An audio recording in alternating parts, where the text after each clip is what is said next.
सभी लोगों को मेरा नमस्कार।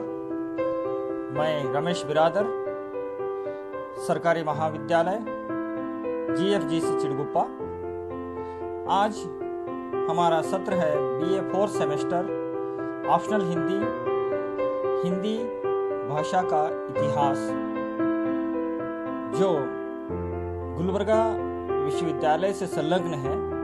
तो आज हम 4 सेम का पहला सेशन हिंदी भाषा का इतिहास या हिंदी भाषा और उसके इतिहास के बारे में देखेंगे। तो पहले सत्र में हम देखते हैं कि हिंदी भाषा का इतिहास किस तरह रहा और भाषा का अर्थ, क्योंकि भाषा और हिंदी भाषा के साथ क्या संबंध है, भाषा का अर्थ क्या है, इसके बारे में देखेंगे। तो हिंदी भाषा का इतिहास, भाषा का इतिहास, साहित्य का इतिहास ये नहीं है, ये भाषा का इतिहास है। तो यहाँ भाषा का इतिहास जो है, वहाँ हिंदी भाषा का इतिहास लगभग 1000 साल पुराना है। यानी हम कह सकते हैं कि प्राकृत की अंतिम अपभ्रंश से ही हिंदी का उद्भव हुआ है। यानी हिंदी साहित्य का आविर्भाव हम प्राकृत के अपभ्रंश की अवस्था से ही हम मानते हैं। उस समय अपभ्रंश का कई रूप थे। उनमें 7वीं और 8वीं शताब्दी से ही पद्य और गद्य की रचना प्रारंभ हो गई थी। हिंदी भाषा व साहित्य के जानकार भी अपभ्रंश को ही या अपभ्रंश की ही अंतिम अवस्था को, यानी अपभ्रंश जो चल रहा था, अपभ्रंश भाषा जो सभी भाषाओं से मिलके बना जो भाषा होता है, उसे अपभ्रंश भाषा कहते हैं। तो उसी का ही अंतिम अवस्था जो होता है वो अवहट है। अवहट से ही हिंदी का उद्भव स्वीकार करते हैं। तो इसी के साथ चंद्रधर शर्मा गुलेरी, जो हमारे हिंदी साहित्य के आलोचनाकार भी हैं और साहित्यकार भी है, वे कहते हैं अवहट को ही वे पुरानी हिंदी के नाम से ही जानते हैं। और साहित्य के दृष्टि से पहले हम देखते हैं तो हमें हिंदी साहित्य या अवहट जो है, वो पुरानी हिंदी जो है, पद्य रचनाओं में हमें मिलता है या दोहे के रूप में मिलता है। और इसके अलावा हम देखते हैं विषय, धर्म, नीति, उपदेश में भी हम हिंदी की कई रचनाएं हम देखते हैं। यानी राजाश्रित जो कवि थे, वहाँ कवि चारण नीति, श्रृंगार, शौर्य, पराक्रम आदि के वर्णन के लिए वे अपभ्रंश या अवहट का वे इस्तेमाल करते थे। और यही रचना आगे चलकर शौरसेनी अपभ्रंश या प्राकृताभास हिंदी के रूप में कई सालों तक चली। पुरानी अपभ्रंश भाषा जो है, वहाँ बोलचाल की हिंदी या बोलचाल की भाषा की प्रयोग निरंतर चलती रही। और इसीलिए हिंदी को हमारे जो विद्यापति हैं, वो कहते हैं पुरानी हिंदी को या पुरानी अपभ्रंश को भाषा को कहते हैं देशी भाषा। यानी देशी भाषा उसे हम कहते हैं। देशी भाषा ही हिंदी शब्द का प्रयोग करने और उसके लिए जाने में वहाँ आज की जो हमारी हिंदी है, वहाँ पर देशी भाषा के रूप में प्रारंभ हुआ। और हिंदी शब्द का पहला जो प्रयोग हुआ था, वहाँ मुसलमानों के ही छाया छत्र में, यानी मुसलमानों ने ही उसका नाम दिया था। यानी हिंदी जब हम सीखते हैं, हिंदी को हम देखते हैं, तो पहले हमें हिंदी भाषा किस भाषा से उत्पन्न हुई है, इसके बारे में हमें देखना है। तो पहले हम ये जान लें कि आज की जो मानक हिंदी है, वह खड़ी बोली का आधार है। यानी खड़ी बोली ही आज की हिंदी है, मगर उसे मानक किया गया है। मानक का मतलब होता है कि उसे शुद्ध रूप, व्याकरणिक रूप दिया गया है, मगर जो आधार है वो खड़ी बोली है। तो हम देखते हैं कि मुसलमान के शासन जैसे पंजाब से होते हुए आगरे में केंद्रित हुआ और आगे फिर चलकर दिल्ली आया, तब जो हमारी खड़ी बोली है, तो ये खड़ी बोली भी पंजाबी, आगरा की भाषा, हरियाणी, ब्रज, दिल्ली, इन तीनों भाषाओं का मेलजोल मिश्रित रूप खड़ी बोली है। जो दिल्ली में राजभाषा फारसी जो थी, जो मुसलमानों की भाषा थी, वहीं पर खड़ी बोली फली और फूली। और आगे हम देखते हैं यही जो खड़ी बोली है आगे हमें हिंदी खड़ी बोली के नाम से, यानी हिंदी के रूप में हम देखते हैं। यही मानक हिंदी खड़ी बोली है, जिसके 3 शैलियां हम देख सकते हैं। पहला है हिंदुस्तानी, उर्दू, हिंदी। यानी हम देख सकते हैं कि हिंदी का जो यहाँ मिश्रित भाषा है वहाँ बोली जाती है दिल्ली के आसपास, ये खड़ी बोली है। और खड़ी बोली को ही हम कौरवी या खड़ी बोली भी कहते हैं। तो आगे हम देखते हैं हिंदी शब्द का अर्थ, यानी शब्द का अर्थ, हिंदी शब्द का अर्थ, यानी हिंदी शब्द आज प्रमुखता से 3 अर्थों में रहा है। यानी हिंदी शब्द अपने विस्तृत अर्थ में हिंदी प्रदेश में बोले जाने वाली 17 बोलियों का द्योतक है। द्योतक यानी 17 बोलियों का मिश्रण है।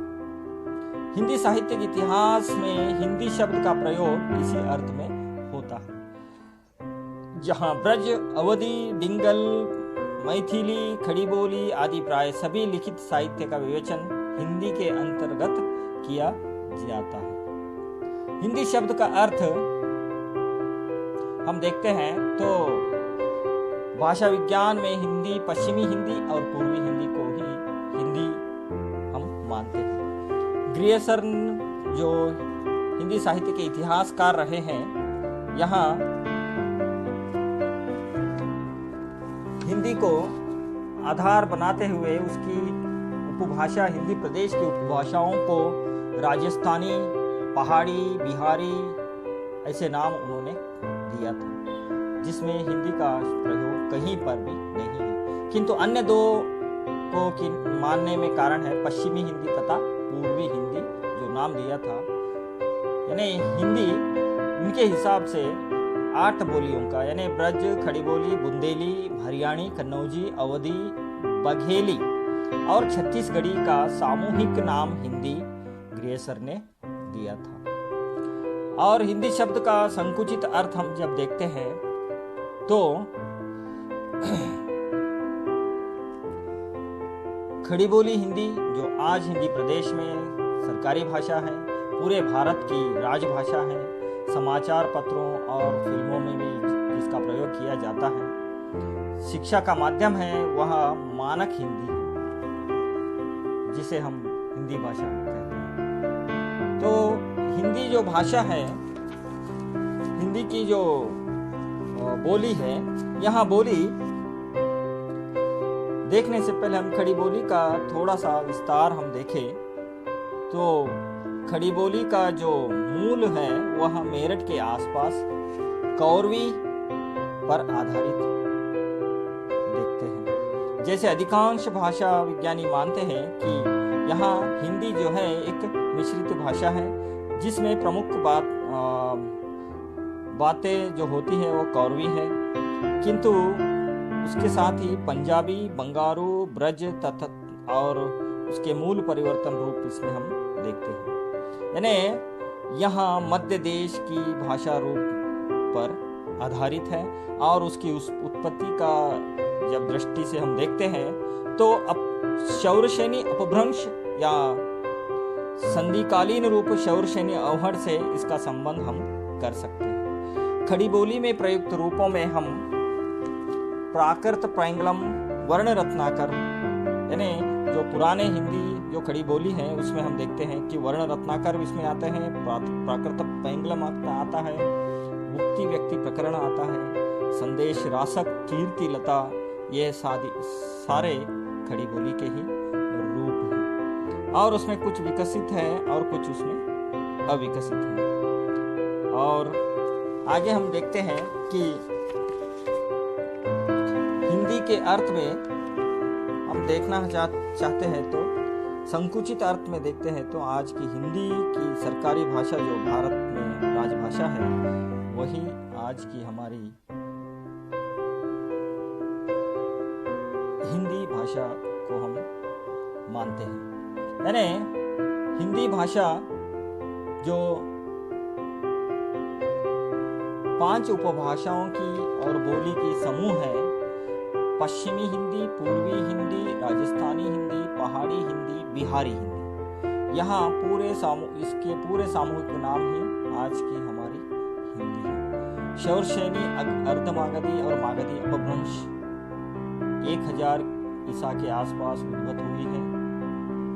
और यहाँ एक बात का संकेत करता है कि हिंदी के कुछ रूप पाली में भी मिलते हैं, प्राकृत में भी उसकी संख्या बढ़ जाती है, अपभ्रंश में उसमें वृद्धि हो जाती है। और हिंदी भाषा का उद्भव अपभ्रंश के अर्धमागधी, शौरसेनी और मागधी के रूप में हुआ है।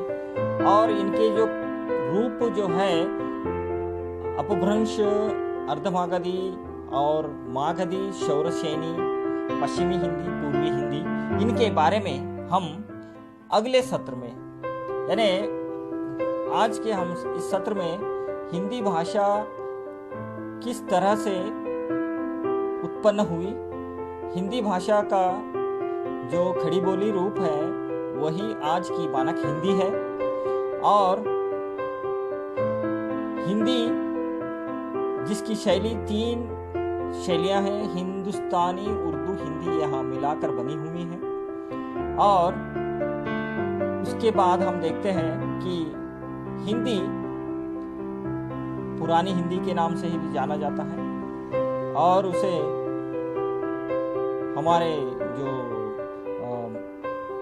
भाषाविज्ञ है वे उसे पुरानी हिंदी कहते हैं।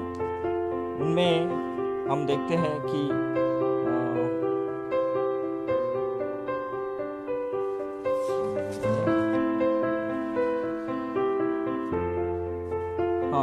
चंद्रधर शर्मा गुलेरी जी से पुरानी हिंदी कहते हैं। तो यहाँ हमने संक्षेप में देखा कि हिंदी साहित्य का इतिहास को, महत्व को हम आगे के सत्र में, यानी हम आगे के सत्र में हिंदी भाषा किस तरह से उत्पन्न हुआ उसकी जो जानकारी हम आगे के सत्र में देखेंगे।